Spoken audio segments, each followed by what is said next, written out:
Well, hi guys and girls, Emma again. Welcome back to the spare room. I wanted to sit down and make a video about picking a project and things to think about, things to consider. I thought that might be helpful.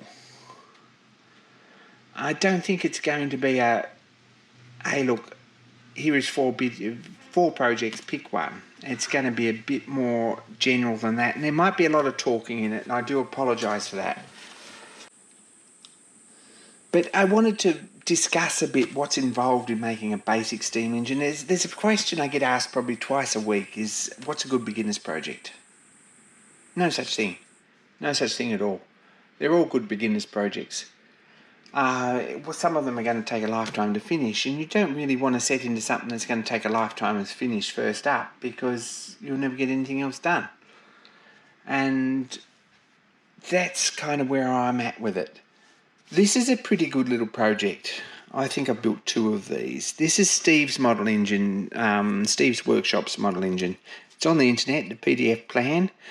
If you use them, he likes to have a picture of what you've built so that he can update his website.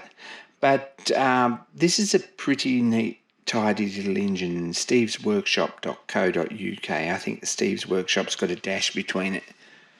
If you Google Steve's Workshop, it will come up.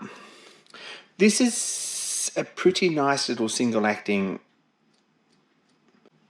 oscillating steam engine, a wobbler type steam engine. It's fairly easy to get right, and with my hand over the inlet there,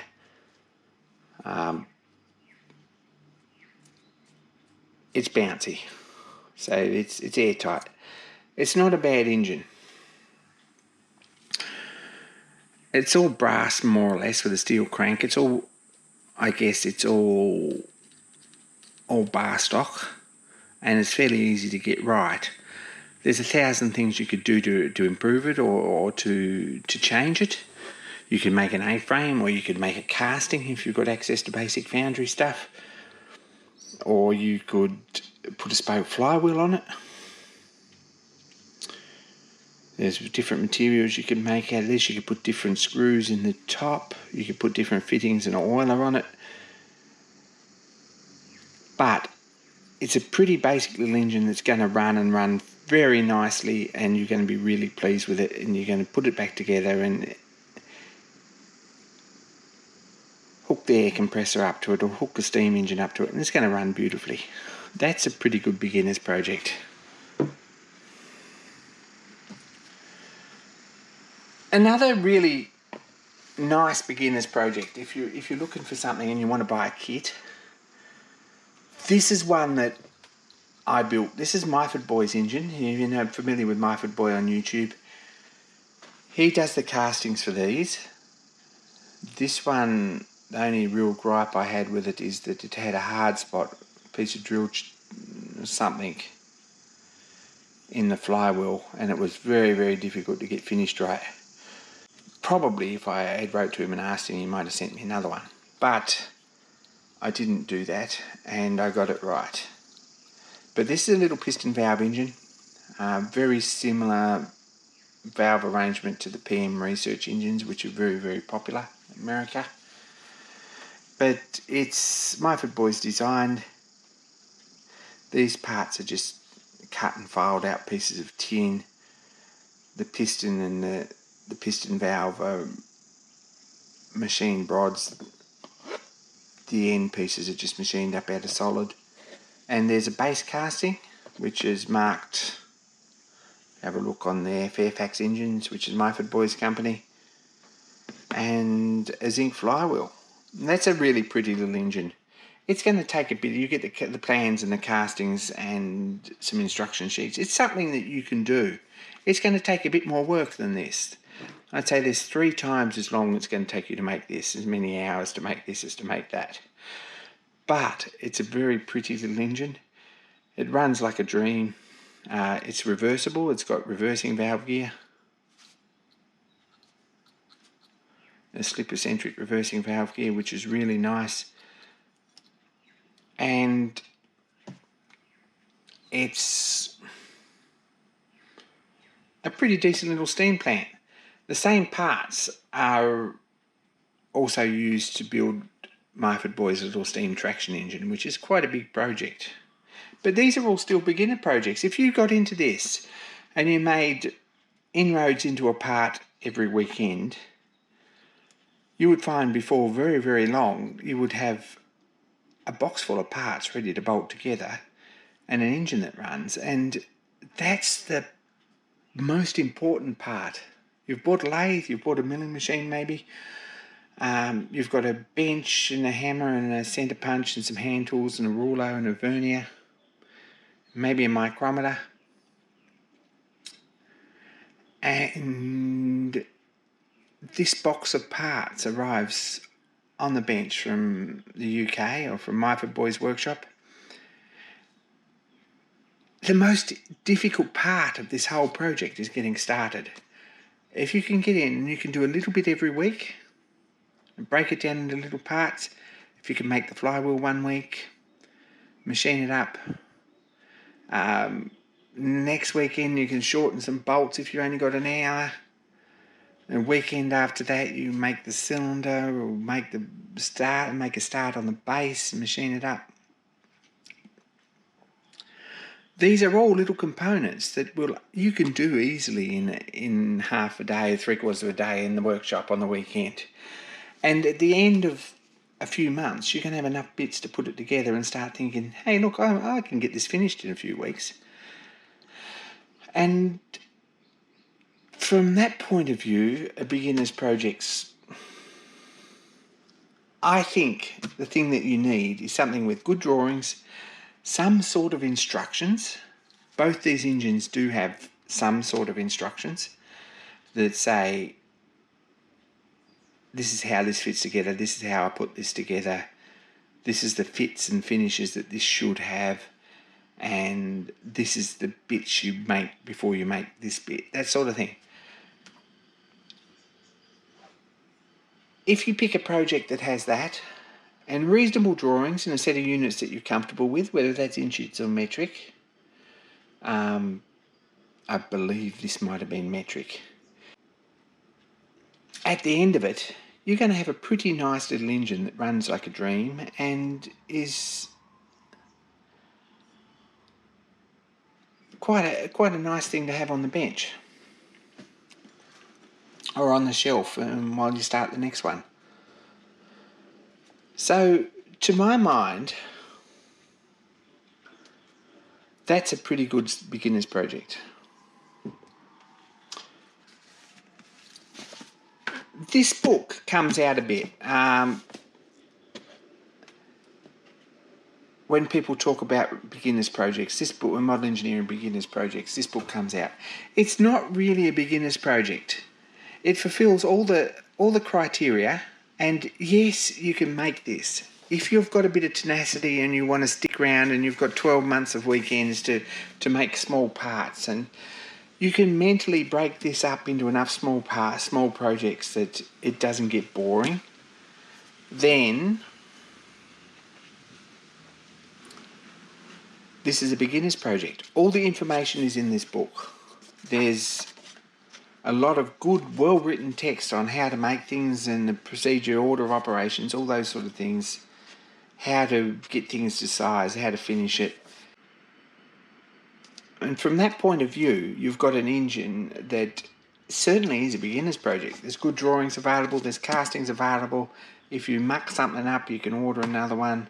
No one's going to judge you or even know. And that's quite a project. However, the hours in this, if there's 3 times as many hours in this engine as there are in this engine, there's probably 30 times as many hours in this project as there are in this project. So don't bog yourself down on something that's going to take the rest of your life to finish, because you're going to get sick of it. Build something simple and build something else that's simple. And yes, if you're happy to break this down into little parts, make the frames, make the axles and wheels.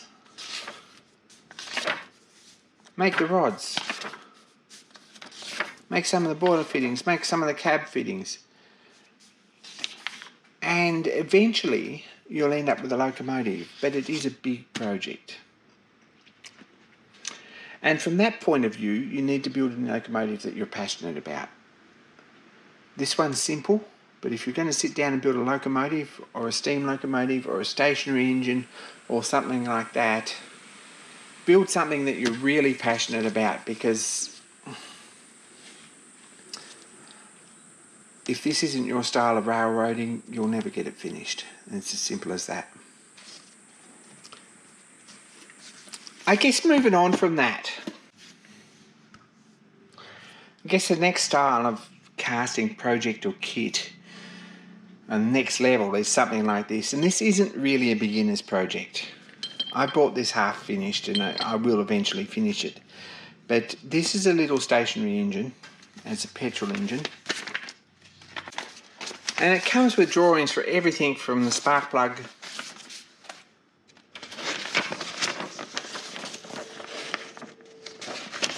fairly serious drawings, drawn in an old-fashioned way, so they're a few years old. Fuel tank, carby, lots and lots of bits, but there's not a whole lot of information about them. That's all you get. So you've got to have either a background in mechanics to build this, or some sort of experience with the lathe or a milling machine to do something like this. It's certainly doable, but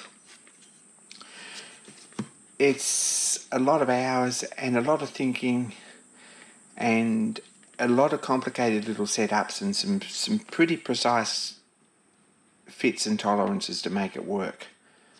That's something that you can do. And kits like that are available. They're not cheap, but same deal, if you break it down into little bits and do a little bit every weekend, you find out that before very long you end up with a running engine. And if you're passionate about that, I'm not going to stop you doing it. I mean, get in and do it, but it's not really a beginner's project. It's a project that's going to take a fair bit of work and probably some help from the larger model engineering community to get it going.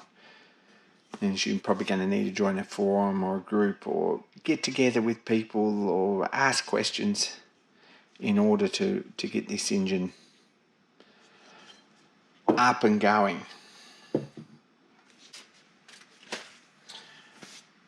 I guess from then on, the next level, anything from here on, I wouldn't even attempt as a first project, as a first model engineering project. Books like this, old books like this, they've got some cool projects in them, but there's no information. And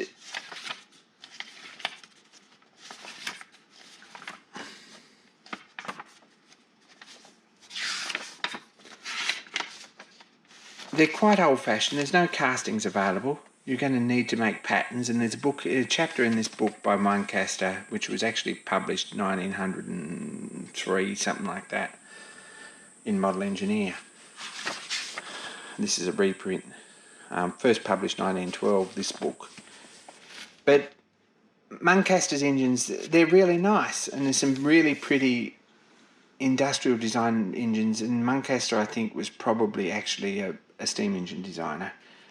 And his made some scale models that are good working models, but you're going to need castings, you're going to need patterns, there's not enough information. Those sort of things, best left alone until you're a little bit better set up and you build a few engines.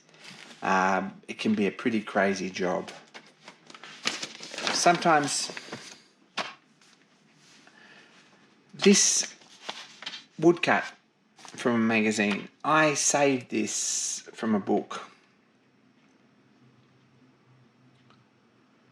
probably 15 years ago and thought that would make a beautiful model, and I still believe that, but that's all the information I have. That's all I've got is our woodcut engraving.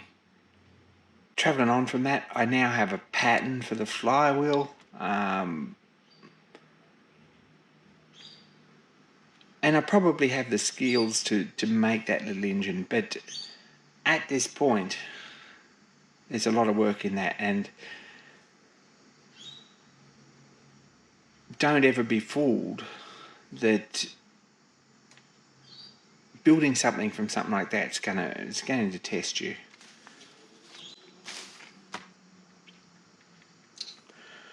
It's going to be a challenge. That's somewhere between this area is what I've started with this Stewart 400 engine. I've got 10 pages out of a book and some photos of one and not much else.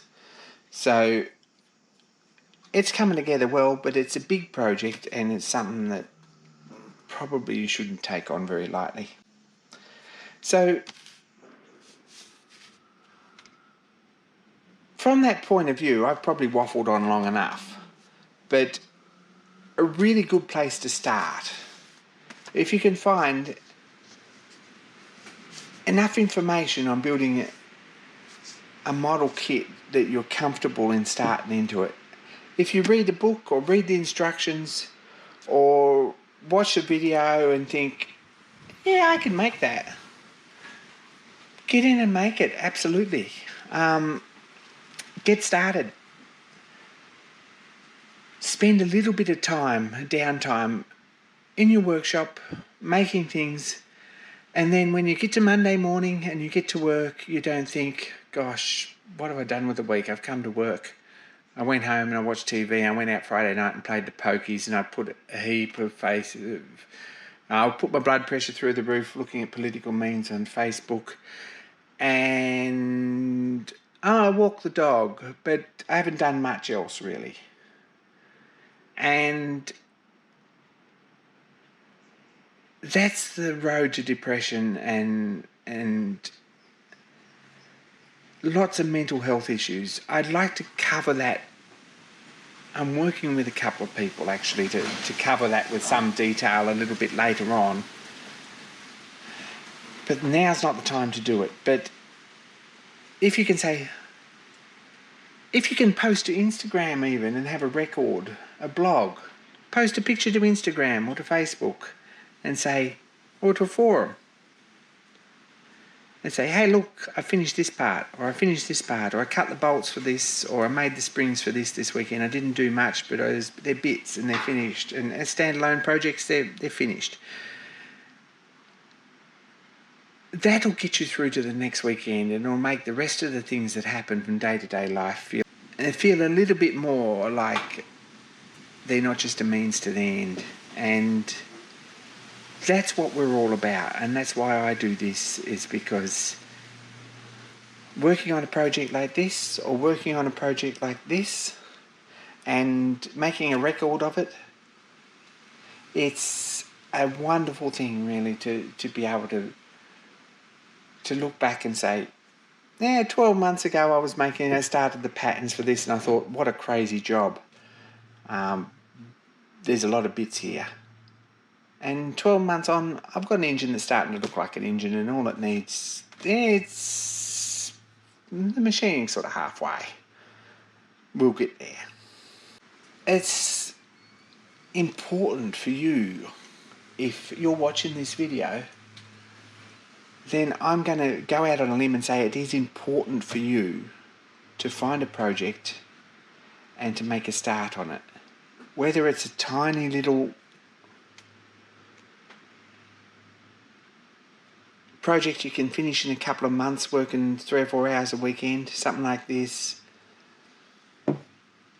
Whether it's a dustpan for sweeping up the workshop out of sheet metal, or whether you're spending the weekend making acid brushes for fluxing. Or even if all you get done on the weekend is to cut the stock to length, then that's another job done and a little bit further towards the end of having a complete running motor and a complete running engine and some sort of stability and enjoyment in life. And that's what we're all about. So thanks for watching. Don't forget to like and subscribe. I hope this hasn't bored you too much, and I hope we've driven you a little bit to go out and start that first project. I know there's a lot of you out there that are wondering what they're going to do, what would love to build something and really haven't got a clue where to start. Have a look online, have a look on the forums, have a look.